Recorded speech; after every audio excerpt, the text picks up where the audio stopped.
tama na siguro ang nakapanalangin, B. Hindi nakaka-DDS ang nananalangin. Kasi wala namang DDS na nananalangin, di ba? Kunwari, Maharlika, DDS ako. Tama na yung mga muso mo, B. Nakakadamay na kami sa iyo, eh. Sobrang malala kasi ang mga sinasabi mo, B. Hindi naman nakaka-good moral and right conduct yan, B. Ganon dapat, B. Mga DDS na to. Mag-realize din kayo, B. Mag-internalize din. Hindi nakaka-reliable kapag sobrang bungangera. Hindi nakaka-reliable kapag grabe yung kakadakda, kakasalita, at wala namang mga substance. You can never kill someone by just saying ad hominem or telling what is the physical attributes or features of a person. If you are educated enough and professional, di ba? Total, sabi niyo mga DDS ang tatalino nyo. Talaga ba? Di ba? Kung professional kayo, dapat the way pa lang magsalita si Maharlika. Ay, negative tong ganun agad. Ganun dapat agad yung nung understanding mo sa tao. Di ba? I'm just making contents. Pero I am serious kapag nagbibigay na talaga ako ng mga facts about sa administration, about sa mga tao-taong yan. At, di ba, likewise, dun sa mga sa mga pro-government, di ba? Pero kapag mga Maharlika, Roque, tingnan mo, they are speaking trash. They are speaking garbages. And pag naggaganon sila, yung mga DDS na sobrang believe doon sa propeta nyo, di ba? Mga propeta nyo yun si Roque, at si Maharlika, mga propeta nyo. Ang baba ng tingin.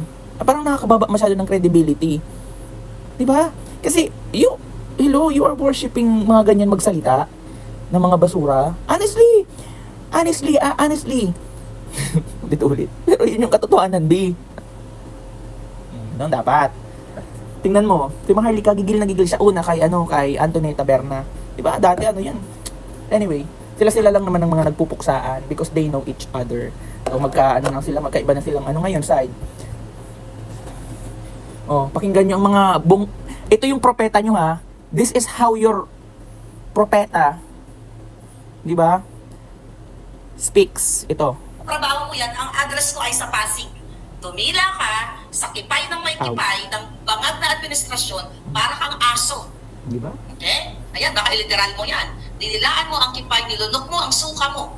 O tumila ka sa suka mo para gumawa ng peking address. Yan ang propeta. Sasabi mo ako sinungaling? Kayo ang mga sinungaling, magsama-sama kayong lamunin ng lupa sa pagdating ng panahon ng paghuhukom o paniningil. Kahit ikaw ang nalalapit na sa ganun, yan, again, ganyan magsalita, B, ganyan talaga magsalita. Yan yung mga propeta nyo, yan yung mga sinasamba nyo, yan yung mga Diyos nyo, yan yung Panginoon nyo, ganyan. Diyos ko, DDS, isip-isip. Punta kayo sa mga camping. Punta kayo sa mga pro-admin. They bash. They bash talaga. Pero, sa mga sinasabi nito. Pero ito, as in originated niya talaga. Kanyang-kanya talaga yung pambabash. Lahat ng mga umiyak sa Quadcom, sa Tricom, ganun sila magsalita. And that's how Sara Duterte speaks. That's the influence. Kaya if there is someone to, to be sued for incitement, Sara Duterte.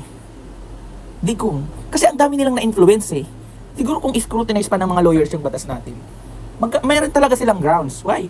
Because of their influence, a lot of people are now saying garbages. Mura ng mura dito, mura ng doon, kahit saan nagmumurahan. And it's okay, sabi nila. Unethical profanity, kaya nga unethical. Okay.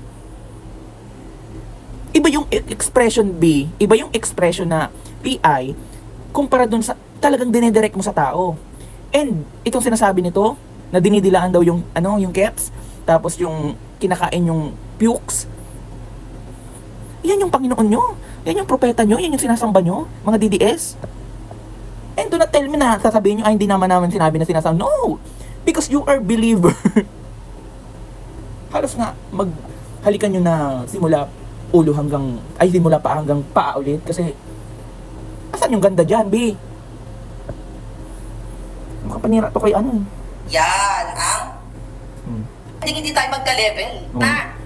Ano diba? bang Kumakain ka ng suka. Ano bang profesyon nito ni Maharlika? Kaya hindi tayo magka-level. Gumawa ka.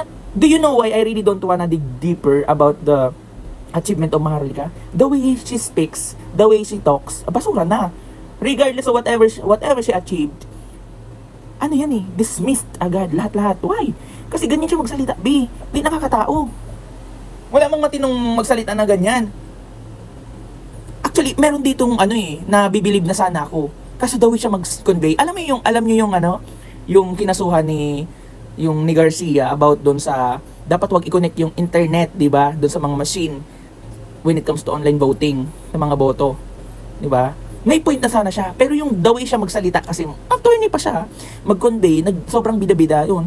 If there will be grounds, siguro doon yun kapag convey niya. Anyway, balik tayo kay Maharlika. Grabe yung ad hominem niya dito kay FL Lisa Marcos. Eh, sa totoo lang, kung naging bata-bata pa si Lisa, kung kaedad niya lang, mas maganda pa sa kanya, di ba?